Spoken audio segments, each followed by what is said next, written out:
everybody. Thank you for joining us today. I'm so excited to see everybody.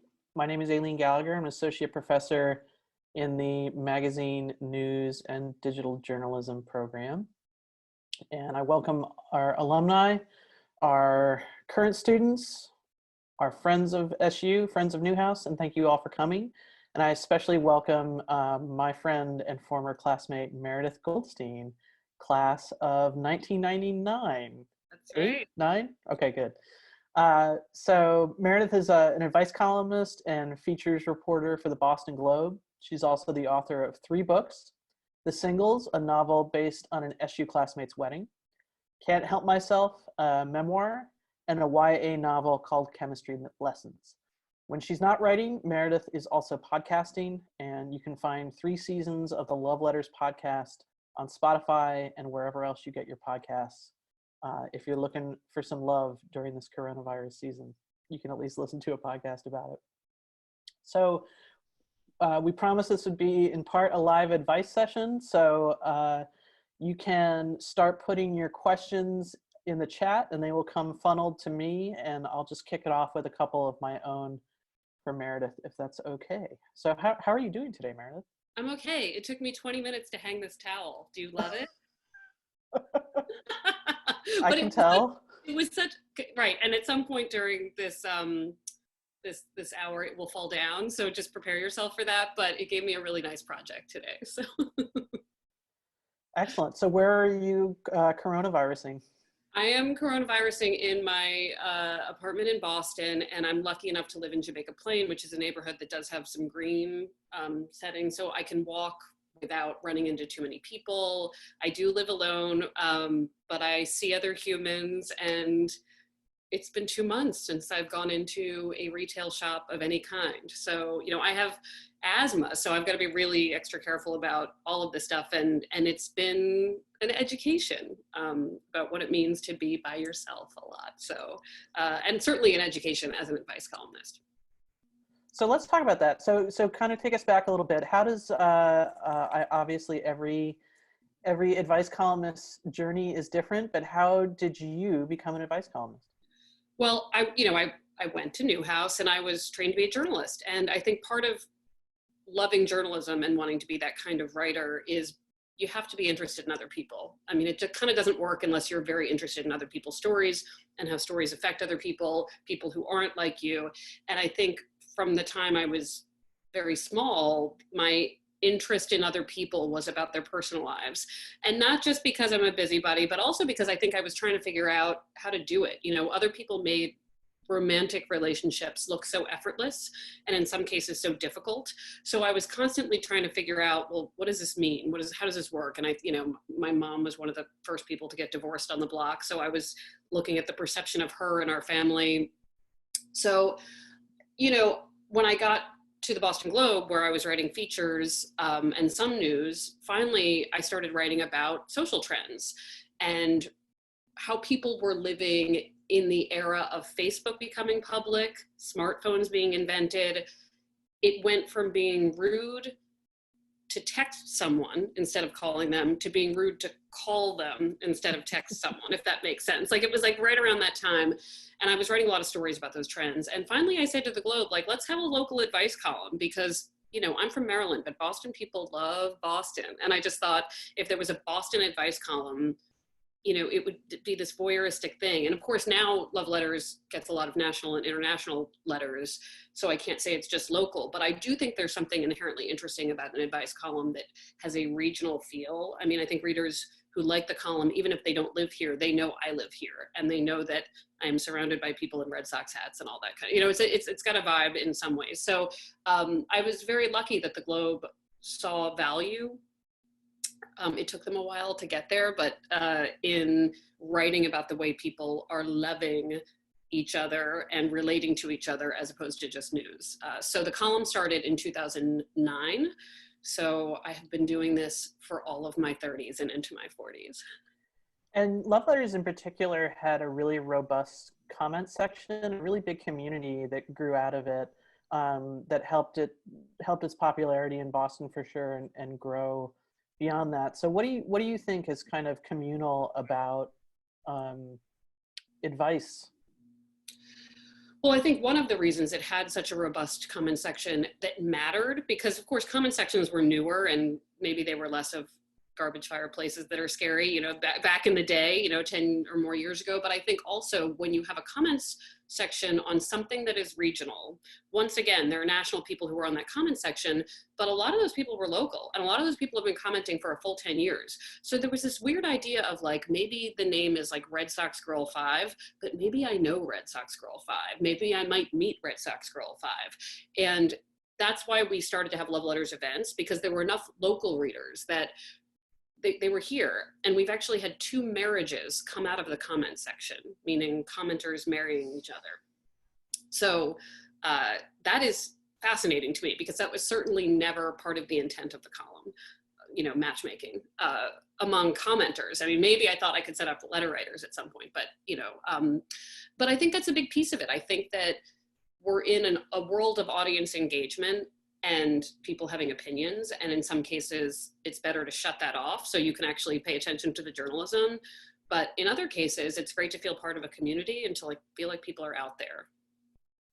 So I'll switch over to asking some coronavirus specific questions. And just to remind folks, we are recording this session. So if you have to leave early, you can catch the rest of it later, share with your friends and so forth. And keep sending your questions into the chat, and they will get funneled to me, and I'll be able to relay them that way. So Meredith, I've heard you talk about this before, that you've found that the kind of questions you're getting have really, the tone of those questions have changed. So can you remember, looking back on it now, like when and what was the first coronavirus letter that you got?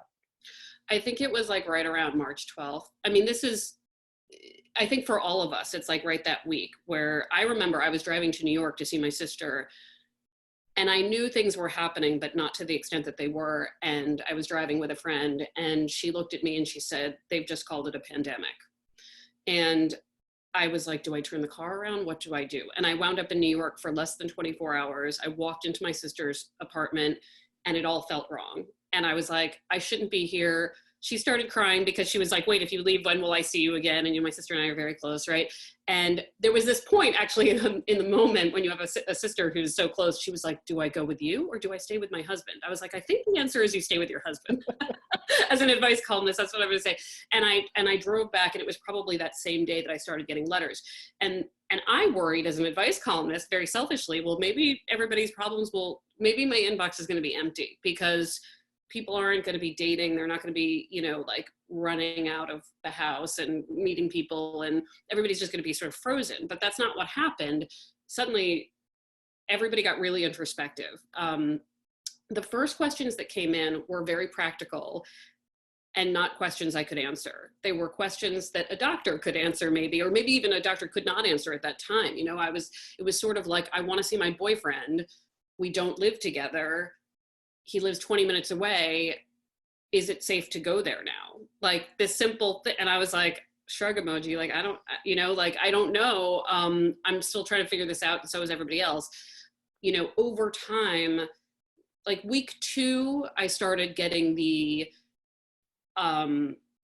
single letters of, oh wait, I am single and I was trying to date, or maybe I wasn't trying to date, and now I'm starting to see that this might be longer term. And then I started to get the, I'm sick of the person I'm living with, you know, letters. And then I started getting the, I cannot stop thinking about my ex. I want to text my ex. Should I text my ex questions? I mean, they've all come in these like phases. And this week I'm sensing, last week and this week, that suddenly this seems like a marathon, not a sprint. I think we knew that, but like the true weight of that, the novelty has worn off. And it's like, well, how do I live? How do I, you know, for single people, it's like, am I really supposed to shut that world off? And Zoom dates are not as like cute as they were in the beginning. And for people who are partnered, for a lot of people, actually in the last week, a lot of the questions have been, I'm ready to break up with someone that I was not that serious with in the beginning. And how do you do this in this environment when I know I'm sending this person off to be potentially completely alone?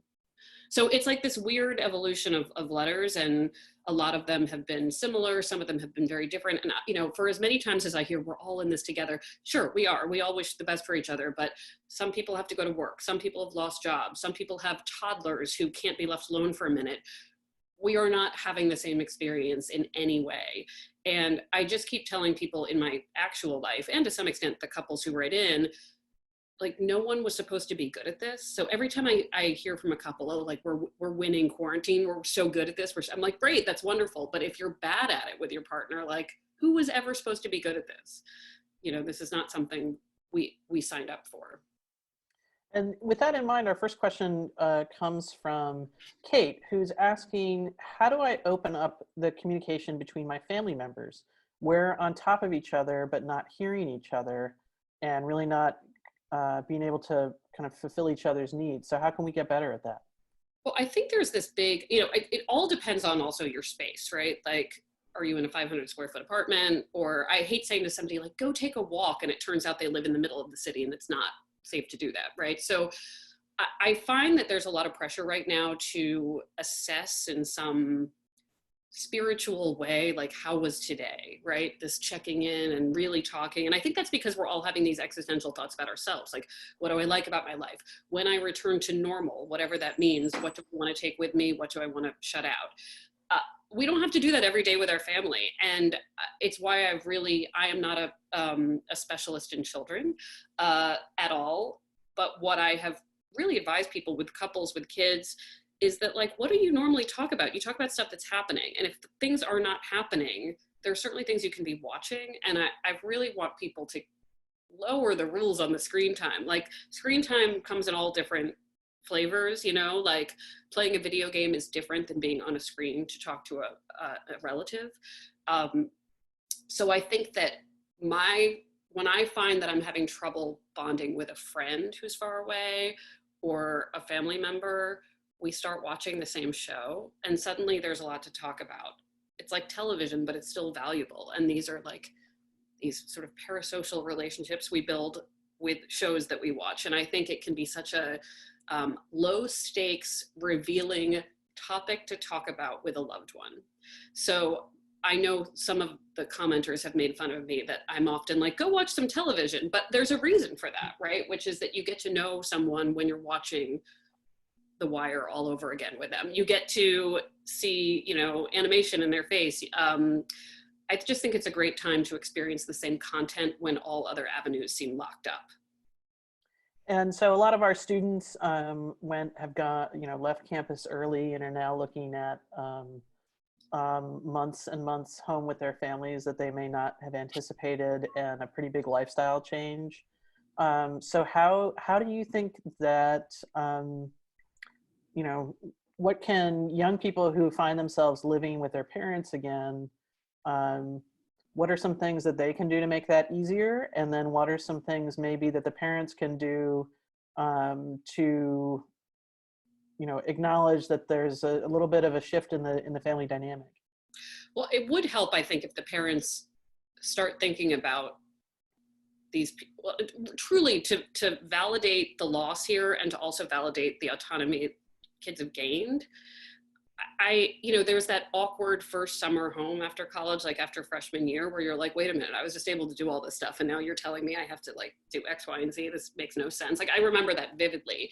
And I had a mother who was incredibly like liberal with rules, so she wasn't even asking that much of me. But I had spoken to an expert at Mass General about kids, and I spoke recently to like a teen sort of focused social worker, and the teen social worker talked about this idea of like only like picking your battles with rules. Like, if you have someone who is like 20 years old and up all night and sleeping during the day, if they're engaging with friends and reading and looking for jobs, and it happens to be at 2 a.m, that might be something for privacy, right? So that they're kind of sharing the space with you, but not all the time. I think like it's not a great time to expect the old rules to apply in any way. And I also think for younger people, just to remember that like your parent got used to you not being there too, right? So this is like having a new roommate. And if you can think of them more like peer-like as a roommate, they are not the same person who's going to pick up your dirty laundry. We are in a new we're in a new world. You're going to pick up your own dirty laundry just like you would hopefully in your dorm room, right? So, I mean, where my heart really goes out to people is I know some friends, you know, the children of friends and younger people, and certainly former interns at the Globe, who wound up having to leave campus early, which meant leaving a relationship they were in. And now they're stranded far away from someone they were actually dating. And, you know, when are they going to see them again? And that's really complicated too. I think there were a lot of friendships and relationships that ended early in real life. And I'm trying to make sense of that myself for them, because you know, the friendships I built at Syracuse, one of which was with you, I'm trying to imagine at that age that being taken away from me before I was ready. And I can only say that we would have been looking forward as much as we could have to the day that we could have been in the same room again. So this is sort of another kid, and it's another kid question, but so it's also a work question. So from Amelia, who's going back to babysitting soon, and she feels safe doing that, but essentially the parents want me to take the kids outside. That said, there's only so many scavenger hunts and scooter rides we can take. Any ideas for ways to entertain them while maintaining social distance safety precautions? And I know there's some parents on the call too. So if you have any ideas, put those in the chat to help Amelia as well, and we'll see what Meredith has to say. You know, I will say that as a childless person, I am trying to figure out how I can help my friends with kids, because it's like, again, for anybody who said, oh, well, parents signed up for this, no one signed up for this. So what do you do when you have you know, I have friends who have finished entertaining their children by 11 and they're like, oh my God, it's only 11. Like, what, for the rest of the day, what are we going to do? I've been trying to figure out how I can help those friends, whether it's Zoom calls with their kids. I think, you know, this is going to sound very old school, but I have a sister who used to read me books in many voices. She was 4 years older, and, you know, returning to some of these old school ways of entertainment, you know, starting with Harry Potter, then watching the movie, like there are these things you can, you know, books you could take outside for the most part, right? So, but I would love to hear from other parents too about what little games they found. But I have heard so much about arts and crafts. I've heard about building birdhouses.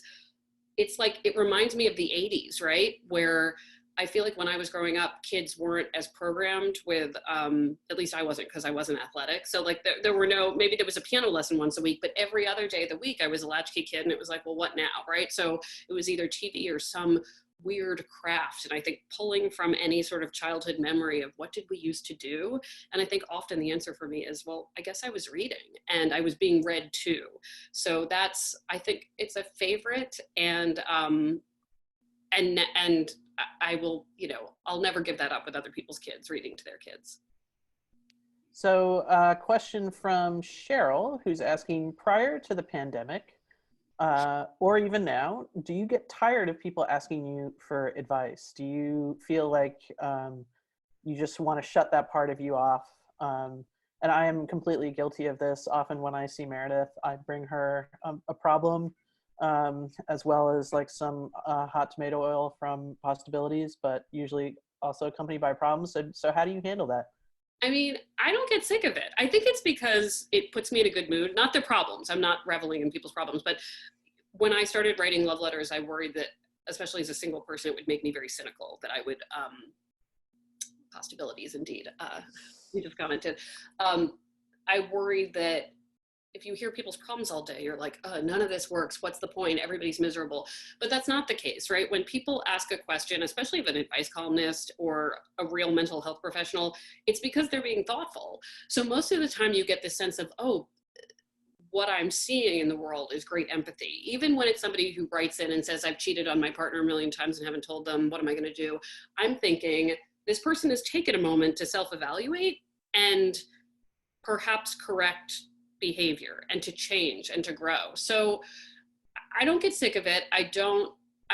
If I get sick of anything, it's that I thought by 2020, some of the stuff that I was reading about 10 years ago or more would have gone away. Like some of like the assumptions made about women, the assumptions made about same-sex relationships, you know, the queer community. Like I thought in 2020 it was going to be like the Jetsons and we'd have flying cars and everyone would love each other, but like we're not there yet, right? And a lot of commenters assume that like straight women of a certain age are desperate for a ring, and that, you know, men are, you know, it's like we have, the biggest lesson that's come out of love letters for me is that straight men are not allowed to feel sad in a particular way. Whenever men write into me about a woman and their heart is broken and they are having trouble functioning because of a loss, the comment section is still like, dude, man up. Like, and I'm like, this leads to violence, right? Like this is not to bring it down, but like, this is sort of an epidemic of rage that comes out of not being able to have human feelings. So that I get sick of, but the actual problems themselves, I find inspiring that people are being thoughtful. So let's talk a little bit about journalism. So we have a lot of students who just graduated, and they are looking for jobs. And so do you have any advice on, you know, how to get a writing job or how to get a journalism job at this particular time? First of all, please, this is like, maybe it's not helpful advice, but I was very type A leaving Syracuse. Like I needed to have an internship lined up the day I walked out the door. And I think that actually has a lot to do with my upbringing. And it also has to do with the fact that back in our day, health insurance worked differently, and you weren't on, I think now you're on your parents' health insurance till 26. Is that true, Aileen? You can be on your parents' health insurance till 26, yeah. Right. I think when we were younger, you just got knocked off after college, right? And Yep. with my need for inhalers, I was like, I gotta find my inhaler, like place, right? So I was very, gives me a lot of opinions about health insurance in this country, as does this pandemic. But I did not give myself any breathing room. And obviously some people have much more privilege to have breathing room and to give themselves a break. I would first say that if you don't find a first job that is in journalism, that's okay. If you are finding a first job that is work for money, that is okay. You know, I think a lot about, you know, I think I'm going to get the story accurately, but Pulitzer Prize winning critic and friend Wesley Morris talking about working in a video store before becoming a film critic, right? There are ways to have jobs that perhaps do not seem as romantic that lead you to the right kind of journalism and writing you want to do. And often those jobs wind up giving you such an incredible perspective of the world that your journalism is better and that your writing is better. So if your first job is just a job, you have not failed yourself, Newhouse, or anyone else, nor is it any indication of the rest of your career path. The other thing I would say is that some people are quite busy right now, and a lot of journalists are being laid off, so it's a scary time, right? Some are not, and some are more happy to take your calls and your Zoom calls right now than they normally would be because they don't have the commute to the office. I know that the New York Times, for instance, is looking specifically for the perspective of college students. You know, they had sent out a tweet saying, we want to hear what's happening right now. I think people want to know, we're doing so much writing about how this is affecting people. And when you hear first person from someone, especially a young person, about their experience, that's pretty good. So it's like also a good time to pitch that, you know, like, what am I doing right now? How does this look for me? I think it's a great time to read a lot of publications and to get real nosy about the business model. You know, are they publicly funded, donor model, subscription model? Who's thriving during this time and why? And also to understand that this, you know, a lot of publications saw what they called a Trump bump after Trump won, and it was like, wait, we got to get back on getting facts, right? We're going to subscribe to something. But a lot of those people subscribed immediately to the Washington Post and the New York Times. They're incredible publications and companies. Right now, I think the Globe is seeing a bump, and a lot of, hopefully more than just the Globe, we're seeing regional bumps because they need to know what's happening here. My state laws are very important right now. What Boston does is very important right now. I care about the rest of the world and the country, but I need to know from the Globe what I'm doing in Jamaica Plain and whether I have to wear a mask. So see about freelancing for your local paper, if it exists, community sites, starting a blog. I mean, this is a really hard time to launch yourself into high-level New York media right now, but like, I don't know if that's what the world needs right now. So take a look at what's working. That's a lot. I'm sorry, but that was a whole lot of advice just thrown at you. Like, As a former New York media world person, I'm a little sad that the world doesn't need us anymore. Well, I tend to agree. This is like I just wanted to say, just for some background, it's really interesting to think about the path that Aileen and I both took at a time where journalism was really starting to realize it wasn't going to make the money it was. I mean, like, I hear stories about the Globe, like way back in the day where like we had foreign bureaus everywhere and everyone was expensing these big dinners. And I'm like, wow, I really missed that. But when I graduated in 99 and Aileen was a year behind me, I went to the Providence Journal in Rhode Island and had a 2-year internship there and covered local news. And when I say local news, I mean like the paper itself was actually like, to me, like a big paper for my skill set. I was incredibly privileged to be there. But then I was covering like a sewer commission meeting. And it was, I don't even know how a sewer works, right? So like it got me to where I wanted to go, but I also like, it was a path where I was like, okay, this is, and the unfortunate thing is that so many of those smaller papers that would cover things like that have gone out of business. So, and maybe they've become a blog and maybe they've become a concerned citizen who keeps that news updated. But that was a path. And Aileen went to New York and sort of ran in these circles of like, these were the people who like started Gawker and Deadspin and all of these people. And it was this other route. And that was incredible too. And I think that like over time, I guess my point is that there's no wrong way to do it. And I have yet to find a path in journalism that isn't exciting. Like Aileen being in New York media culture was incredibly exciting, especially if she took me to a party. But like being at that sewer commission meeting, first of all, it was my first introduction to Rhode Island accents, which are baffling and all varied and a great love of mine. But it was like, it was seeing how people lived every day in a new place. So like there's just no wrong way to do it. Back to pandemic advice. Okay. This is a question from Adiva. I met my current boyfriend during the pandemic on a video chat. So do you have any advice for starting a relationship under these circumstances? Well, first of all, good for you. Good for using a video. You're working Zoom in a great way. I think it's, first of all, to know what it is, like when you haven't met up with someone, like this is good. Like you can tell who I am and how I live but there are limitations, right? Like you don't know how I smell and what, there are all these other sensory things we take into account when we meet someone. So don't fall in love quite yet is what I'm saying. I do think that it is possible to grow a great relationship like this. I think that at some point people are going to start breaking the rules, whatever those rules might be, where they might say, we're both going to quarantine for 3 weeks and then we'll get together. And then that's a risk because if you're like, I don't really like you in person, then it's a risk and then you're back to where you were. But for right now, building as much of this as you can. I did talk to a dating coach who said, don't switch this to the phone, like make sure it continues to be FaceTime or Zoom. Just one tip, if you're doing these Zoom dates, I downloaded an app called Cast, K-A-S-T.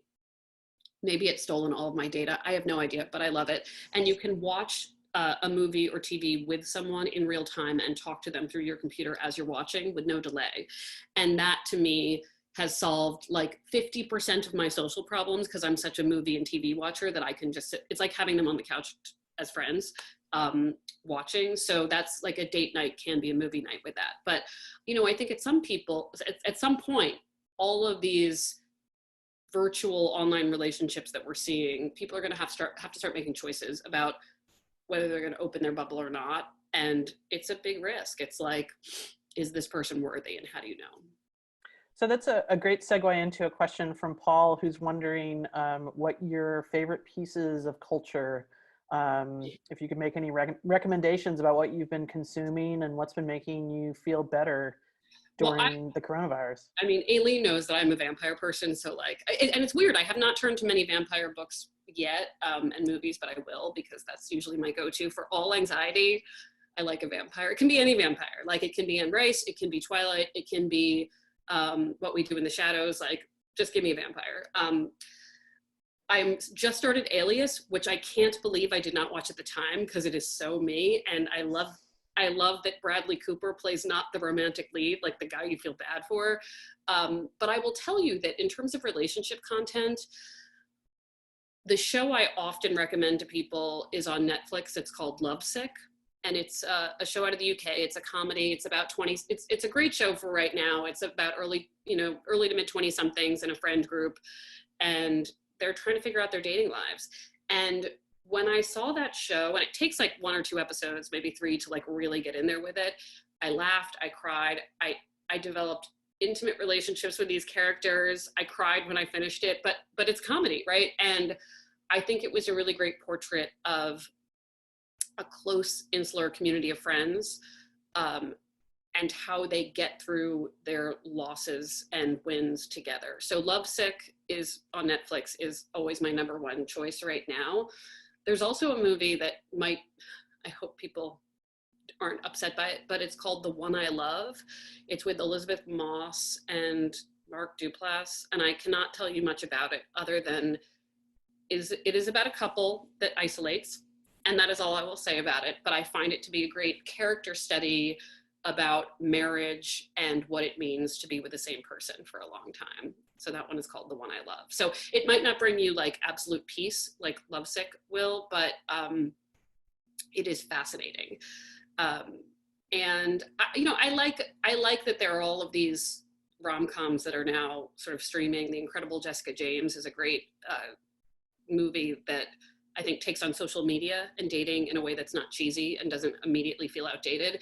And I'm working on a quick Q&A with author Alice Hoffman, who wrote Practical Magic, because that book is having its 25th anniversary. And I said to her, "What are you watching?" And what came out of her mouth made me so happy, because she said Sliding Doors, which is a movie from the 90s with Gwyneth Paltrow. And it is the movie I tell people to watch when they get dumped.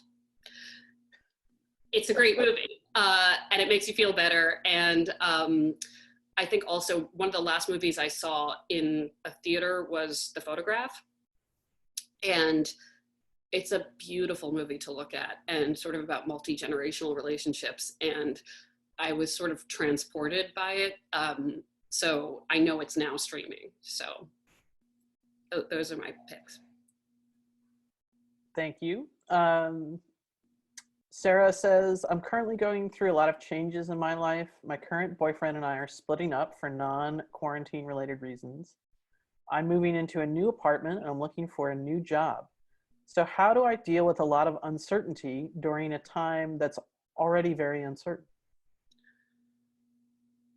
I mean, one of the interesting pieces about this is that people are so empathetic to like anybody's stuff, right? Like it used to be like, if I was having a bad day, like that was my own, I just needed to get over it. And now if I call someone and say, I'm not feeling my best today, people are like, okay. What do you need? Because we're all going through this at the same time. I have a friend who sold a house, a Syracuse friend, after all these years, who sold a house, is having to look to buy a house. It's like a school issue. So she's having to tour these homes, trying to feel safe doing it, uprooting her kid. I mean, there's a lot happening, right? And I am like, whatever you need, call me day and night. So I think the first thing is to lean on friends who are not having those changes. I think, anybody imagines their situation, and then if you raise it a few tension levels, like people really get it. But I also think that so call on people is my first piece of advice. My second piece of advice is to remember that this is a reset for so many people. A lot of people are worried about getting sick. They're worried about loved ones. They are also somewhere in the back of their mind saying there is going to be a before and after this. Like the after, when everything feels like it's a new normal, what do I want that to be? And it's going to be a change for everybody. I think that, I've talked to a lot of researchers now about divorce rates that spike after natural disasters. And it's not just divorce rates that spike, and it's certainly not that divorce rates spike because of natural disasters. It's people who were waiting on any decision, whether it's to get married, have a child, get a divorce, meet someone. When they have the freedom to do so, they take advantage of that. So I think to sort of imagine yourself a little bit just earlier in the process, that you're going to find that when this is over, a lot of people are going to be doing what you're doing and experiencing a great deal of change. And so you're not alone in that, I think, just to remember you're taking one foot just out in front of everybody else. So with that in mind, I think a big, there's a lot of upheaval in terms of unemployment or people's health or things like that. So how do you think people, is there a way to give yourself permission to feel whatever the bad thing is that you're feeling? Or, should folks who are still employed and healthy but having other problems, should they just shut up for a while? Or how do you think that we should deal with ourselves on that? Well, and you're asking somebody who, I spend at least a solid part of my day feeling guilty for what I have, right? Which is, as I see journalism layoffs, I'm truly like terrified, but also just feel awful. And for, I have someone who comes and delivers my groceries because I have asthma and I'm afraid to go out. That person, my gratitude for, it's like I have so much gratitude and so much concern for so many things that, it's hard to get my head around it. The first thing I'll say is that literally every therapist in my life has told me there will always be someone who has it worse off than you. It does not change the fact that you are going through something difficult. So your grief and your anxiety and your sadness does not get deleted because somebody else is in worse shape. So you're allowed to feel it, and that's okay. And that's something I struggle with every day, but it's a reminder every day, right? So yes, allow yourself to feel it. The second thing though is like, okay, fine, then what can I do to help, right? I'm in a position in my house with like my Batman doll and my lack of children where I can give a very good tip to the person who delivers my groceries. I can try to help the journalists who've been laid off with freelance work because perhaps the Globe needs it. Perhaps I know other outlets that need it. I can give my time. I think that if you feel like you're in a position of privilege and you feel bad about it, there's certainly a way to deal with it that's productive. So I think a lot about like, where should my money go? Where should my time go? When I've had requests from Syracuse students over the past week to chat about stuff, I'm like, I could have used that, right? Like if I had been going through this, I would have wanted that. So, but it doesn't mean you're a lot of people are going through old grief right now. Like this has reminded them of losses they never fully dealt with. So I do think that we're all going to have to continue to be very good to each other and to think about being as much of one community as we can be. Who needs my help? A lot of people have called me and asked me what I've needed, and I'm like, I'm okay. I'm okay. And I won't hesitate to reach out when I'm not. So, but I understand that guilt. I think it's totally normal. So in terms of the outreach, so one thing I've read quite a lot about, and I've done it myself, is we are trying to reconnect with people from our past and check in on people maybe who we haven't spoken to. So what if you are reconnecting with someone from your past who perhaps you should not be reconnecting with? Like you're like, I want to text my old boyfriend from Syracuse, but correct. Or so what happens if you want to do that? Or what happens if the old boyfriend from Syracuse who you don't want to talk to contacts you? So when you ask about programming, I'm going to combine these questions. There's a show on HBO that started coming out called Run. And it's great. It's like produced by Phoebe Waller-Bridge, like from Fleabag. And it's half hour. It's like not that much time, but it's about these two college exes who text each other just one word, run. And that's code for them to meet on a train. And when I started watching the first episode, I found myself very upset because the dynamic between the two characters reminded me of someone I knew at Syracuse. And somewhere Professor Kaplan will read every piece of my brain. Anyway, so I did not text Ron to that person, by the way, but I thought it was such an interesting concept for a show that was filmed probably a year ago to come out now, because so many people are probably willing to text their ex, Run, and we'll just meet on the side of the road somewhere. I mean, we made a flow chart. You can find it on my Instagram, just on Meredith Goldstein, and it's a joke flow chart of like, so you want to text your ex, should you? And then it goes through, and like in 9 out of 10 situations, it's like, don't text your ex. This is assuming you don't have like a solid normal friendship with your ex, where like the ex has transformed into someone who's just in your life now as a friend. But you know, I think I have heard many stories now about people who are reaching out, and I think on some level it's okay to, you know, if you love someone and you want to know they're okay, I understand that, but there are probably other people who can confirm that they're okay. And I also think that there's a danger in building up someone and changing the memories. So like, I do get a lot of letters now from people who are like, but my real love was perfect in, you know, 1999. And like, guess what? Probably not, or you'd be with them. So I just wouldn't sort of start writing fan fiction about what the relationship really was, and really think about what it was before you pick up the phone, before you make the call. And I will also warn everybody that since the start of the pandemic, the number of snooping letters, like people snooping on somebody's phone, that had been an early problem in the column and then went away. And now the snooping letters are like back on top, because everybody's like sitting at home and they're like, well, I guess I'll take my partner's phone and see what they've been up to. So just, you might get caught is what I'm saying. And if you're single, it's just, it's totally different. If the other person is single and might be receptive to the call, it's different than if they're partnered. And I think you really have to respect that if you want. Oh shoot, I lost track of the question that I wanted to ask. Oh, I know what it was. It was about people who are social distancing. And I'm going to kind of tweak the question a little bit. Sorry, questioner. I'm invoking editorial privilege here, but I'm wondering, say you have a close family member or friend or someone in your life who has different understanding of the threats of the coronavirus than you do, and they're making different choices. Maybe it's someone in your household. So like, how do you navigate those dynamics?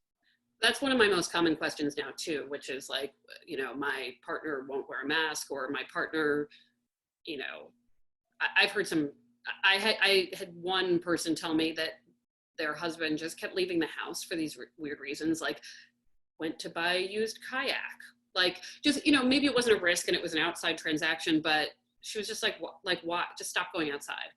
I think it's really difficult. And what I find fascinating, that in a few letters, the people are married to people in the medical industry.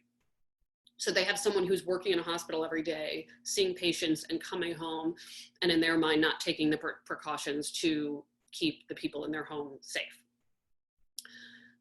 I think that right now we are really lacking any sort of understanding of what this is. So 3 times a day, I'm on the phone with a friend, different friends, who explain the science to me. And well, a droplet, and I hear phrases like viral load and inside and outside, but if you're covered and they're covered, the percentage chance of, so it's like we're all interpreting this differently. No one knows. I think the best you can do is really say, here are my deal breakers, right? I have a friend who orders takeout, which I have ordered takeout too, but she orders salad. I find getting cold food delivery very stressful. Other people are getting sushi, like they, you know, so I think it's like, if you live with someone, it's like, here are the things that I need, and here are the things I need to be able to do. And finding that compromise with some empathy, like maybe my fear of salad right now is irrational. And I love a Cheesecake Factory salad, and it hurts me on the inside that I can't have it delivered, but that would be my deal breaker, right? If I were living with somebody, you know, they might not like that I hold my phone when I'm walking outside, you know, So I think it's also important to admit none of us really get it, right? Like this keeps changing. It seems like yesterday that people were like, you don't need to wear a mask unless you have symptoms, right? So not to double down on, I know what's right. I know, because you don't, most likely. The medical professionals are saying we don't. So finding a compromise without pretending you are like, you have magical information about this. Like, I don't know, I don't get it. And I want to be very respectful. I'm negotiating this with friends, right? Some friends want me to come over and sit on their lawn 25 feet away. Can we have a sip of something if we don't have a mask on? I don't know. I'm super stressed out. My sister and I are constantly talking about, can we combine homes this late in the game? She left her New York apartment, stepped foot outside of it for the first time in 2 months the other day and started to cry. So she was like, I think I became agoraphobic and maybe I need to come to your house because I haven't gone anywhere either. Well, I don't know, maybe that's super irresponsible. We're both high risk. So it's like the level of negotiation, there's going to be some conflict in it. I think it's just got to be conflict with love. Conflict with love. Conflict, right, I'm gonna try and channel that. I always love that on The Simpsons, they say, Bart Simpson says, it's not tough love, it's soft hate. So, like one of my favorite lines. Yes, I'm describing my current relationship dynamic as I tend to fly a little closer to the coronavirus sun than Adam does. I'm a little bit riskier. Are you ordering salads? Are you getting your Cheesecake Factory salad? No, but we were negotiating the terms of, can we have 2 friends of ours come over to our house tomorrow night, just because so we can talk to some other people. Yeah, and how are we going to do that? So it's like they have to bring their own chairs, they're going to bring their own beer. If somebody has to go to the bathroom, party's over. Like, there's rules.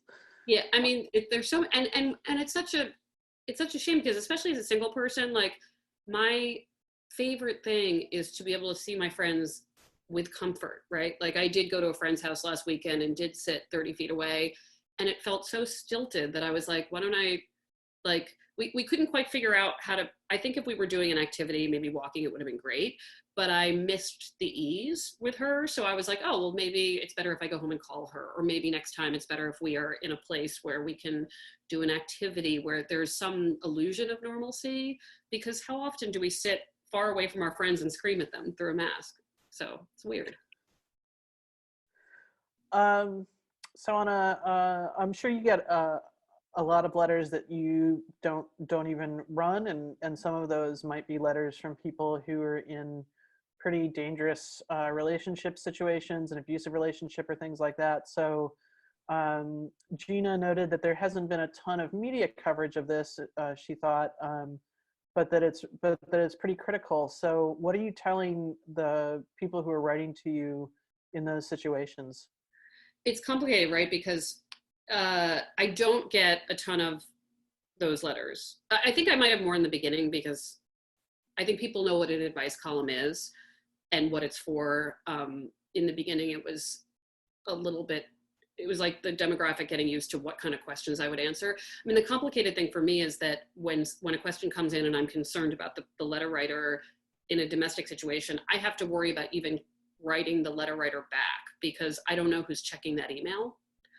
And that can put that person in danger. So there's a place, Casa Myrna in Boston, which is one of the many agencies that works with domestic violence, where I know there are hotlines you can call through the website right now that cannot be traced to a phone, that these groups individually are doing a ton once you can get on their sites, if you can, to anonymously seek help. I did see a rush of coverage in the beginning. Like I would see stories here and there, certainly in the Globe, but other places too, about this is a terrible time for this because people are stuck in the house, it's not safe to leave. And then it's like, we don't hear the sort of agency work that's happening. I don't think there have been enough how-tos for people, but I have not seen these letters now yet, and I think part of this is that our reporting has changed also about we probably had people going to police offices, you know, to police departments, all this in-person work we did to analyze arrests and what was happening. Like some of this has changed and shifted, but I'm hoping that reporting continues. But it's interesting. I don't see as much of that, but I think that's because people know who I am and what we do. I think I get letters that are on the fence about not knowing when someone should be worried. I get letters that are like, you know what, I broke up with someone and this person has texted me 50 times in a row. Should I be concerned for my safety, and what are the things I should do? And at that moment, that's when it's above my pay grade, and I will talk to, you know, someone who works with this about it, or send them directly to them. And just to give folks, we have about a 10-minute warning. So if you have any lingering questions, please leave those in the chat. I'm wondering, like, how, and I'm obviously there's no way to know, but a thought experiment I have is like, what does our idea of intimacy look like after this time? Because I think there is some sort of level of if not agoraphobia, some kind of, you know, we're just going to be more cautious with each other, I think, than we have been in the past. So, so how about what do you think this is going to change in terms of relationships going forward? Well, the first thing I would say is that, so I'm not a hugger. I will hug people. I'm a bad hugger. I'm awkward about it. And for so long, I've been that person that's like, and so when this started and people were like, we're not going to hug goodbye anymore, I was like, bye. So it's not for, and my sister always says actually hugging actually feels safer than handshaking because of the way germs work. And I do think just sort of a general American greeting, and I say American because in different cultures, you know, you wouldn't hug, or I have an Irish friend who's like, why are people always touching each other, right? So that's going to change. But when I think about relationships, the first thing I'm going to be glass half full about this, and the first thing I'm going to say is that single people so many people were experiencing dating fatigue. That was the number one topic of letter I used to get before the pandemic was, I am so sick of swiping. I'm so sick of looking for someone. This feels like a job. I'm exhausted. I think that people are going to be better to themselves about it. They're going to give themselves time on and time off, and they're going to do better about talking to people in person when it's safe. That the idea that you could be in a bar right now or at an activity and see a bunch of people who look cool, like, why wouldn't you? I would talk to all of them. There's a guy building a house down the street. I was about to talk to him the other day, like, and then I was like, don't be weird, just keep walking. But so I think that exhaustion that was stopping people from meeting people, or engaging with someone they met and truly evaluating them, I think that's going to get better. That's my optimism. I think that there are a lot of couples who get through this that are going to be so much stronger on the other side. And, you know, a friend who's married recently said to me, I don't know who will be on the other side of this. Like, she's like, my husband doesn't look like my husband and I don't look like myself. Like we've merged into the same person and like come out the other side. Like, I think just the ability to relax with a partner is going to feel different. I think this has been a trauma for so many people.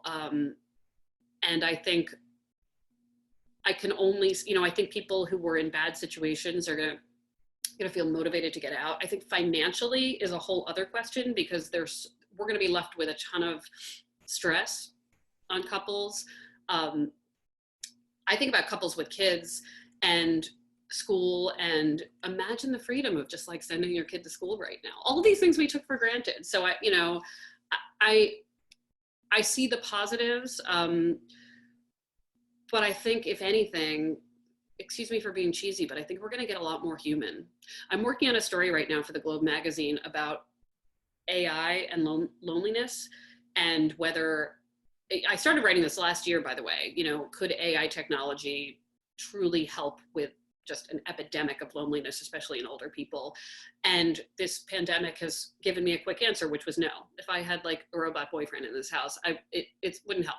I mean, maybe I could make him do the dishes, but like, what we seek is technology that brings us to other humans. Like Zoom is something because I can see you. So I think there's going to be like a great deal of humanity that people were too busy to experience before this on the other side. So one of our last questions is coming from Madison. So Madison is going to see their best friend who they love and has been quarantined safe. I'm worried I'll get so happy to see him, but he's also hurting me, so I want to strike a balance. I'm bringing a mutual friend with me today. How do I best approach this interaction for the best outcome for both of us? I crave reconciliation again, even if it's just friendship. Wait, so tell me the first part again. You cut out a little bit. So. Oh, sorry. So Madison's going to see their best friend who they were in love with. Oh, that's the part I missed. I missed the important part. Okay. Yeah, you missed the important part. I'm worried I'll get so happy to see him, but he's also hurting me and I want to strike a balance. So as a precaution, they're bringing a mutual friend today. Who doesn't seem all that crazy about the best friend, but how do I best approach this interaction?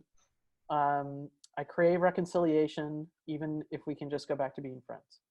I mean, I just think this is baby steps, right? Like when you say reconciliation, I picture like two people running into each other's arms and being like, I forgive, I forget, it's a whole new us, right? And like, that's just not how relationships work. There are these small steps where, you know, when I think about, even friends from Syracuse, right? Where like maybe there was conflict or maybe we were younger, maybe we haven't seen each other in a while. And it takes a little bit to reset. And all you're doing is building one more new memory that can, a Syracuse friend named Tom once said to me when I was saying, oh, I'll never speak to this person again. He said, you know, hopefully you'll have a very long life. And this, what you've experienced with this friend who you're in conflict with, this person is this big, right? And you have all of this time, right? So who knows what's going to happen in all of this time? So I would just say that the meeting you're having, keep it low stakes. Like it's just, it doesn't have to be an indication of everything else. It doesn't have to be all or nothing. It's just one more moment that you're putting into the catalog of your relationship. And I think if you see it that way, no matter who the witnesses are, it's just like, it's good to see you can be enough of an answer. So as we're getting close to wrapping up, I'm just wondering, like, what are you looking forward to right now? I'm looking forward to coming to visit Syracuse. Yeah, I'm looking forward to see, you know, when I think, I don't want to this is be cheesy, but like when I think about the friends that I'm so desperate to see, so many of them I met when I was 18 to 22, you know, and so many of them I met right after that just because they were a Syracuse person and they came into my life through Boston, you know.